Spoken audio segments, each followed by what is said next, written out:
Welcome to the next project, episode 3 of the Tweed Champ replica build. Today I'm going to blast through the intro as quickly as possible because there is a lot of material to cover. I'm starting the project today, by wrapping the speaker baffle in MellowTone, Burgundy, and Beige grill cloth. I wouldn't really call it cloth. It's very abrasive. You wouldn't want a suit made out of it. I'm moving on then to the cabinet itself, wrapping it in MellowTone tweed fabric, which is a fabric, but it has a coating on the exterior side of it. It's considered lacquer, but I don't know what it's actually made of. It's kind of an amber tone, so it gives it a slightly antique look already. I'm applying this tweed cloth with 3M brand Super 77 spray adhesive. I've done some research and people are using just about everything to apply tweed to cabinets. White glue, yellow glue, hide glue, contact cements of various sorts. Anyway, use what you have, what you're comfortable with. I'm just using spray glue because I have it on the shelf. I've used it for a bunch of things in the past, never on a cabinet before, but for just about everything. Glued my fingers together, glued the hair to my arm, it does it all. It will plug up your lungs as well, so if you do use any kind of adhesives, make sure you have proper ventilation. This stuff is not good for you. Let's get the next project started. Here is a quick review of the cabinet leading up to getting it ready for tweed wrap. The chassis and grab handle locations are marked and drilled. I also have the speaker baffle clamped in place and ready for the mounting holes to be drilled. And to get things started, here are a few illustrations showing what I could expect to have happen if I am not careful as I staple the grill cloth to the baffle. I've outlined the baffle with 1.5 wide painter's tape. Just happened to be what I had on hand. And before I did that, I made sure that the weave in the cloth was running square with the baffle. Here I am using a straight edge and a utility knife to quickly cut through the grill cloth, getting it ready for installation. And at this point I'm laying the speaker baffle on top of the grill cloth, making sure it lines up with the beige pinstripes. And as I get the baffle laid on the grill cloth, I initially started using just a standard old, was it a Stanley stapler? What are those? An Arrow stapler. There we go.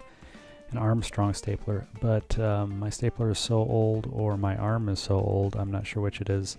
I just switched over and decided to use my little pneumatic stapler, which I don't know why I even tried the other one to begin with. As we can see, the installation is going very well in general. This is the first grill cloth baffle, I guess, that I've put together. There is a slight wave vertically in the covering, but it looks really good. And now I'm trimming the backside, mitering the corners, and when I was done with this, I actually put a little hot glue to hold all the loose ends down.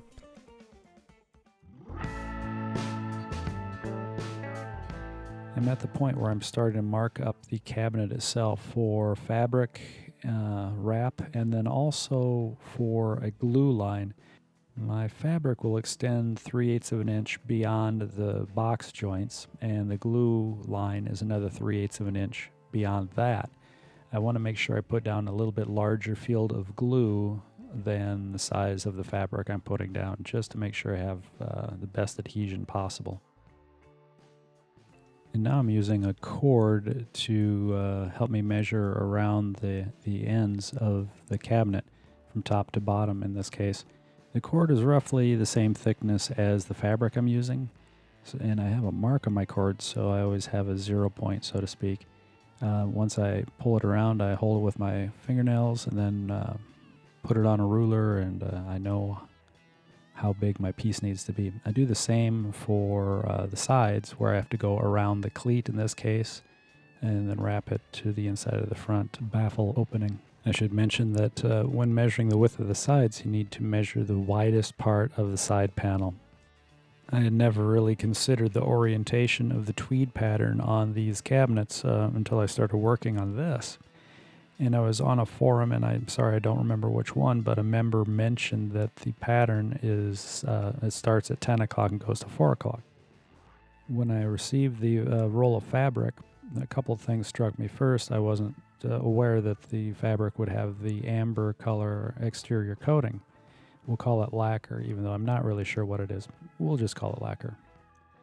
Next, I was hoping they would have actually cut the fabric square, but it's not.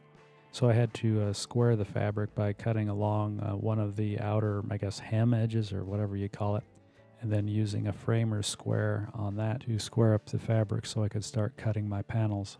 Now I'm at the point where getting ready to spray, and before I actually start spraying, I tape off all the areas I don't want to have overspray on. And now I have my custom spray booth going, which consists of the garage door being open and a fan behind me blowing overspray onto my truck.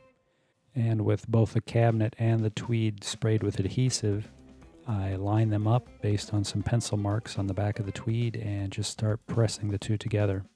I use a single-edge razor blade to help cut the corners and a small putty knife to help push the Tweed into the sharp wraps around the cleat and the front edge of the cabinet.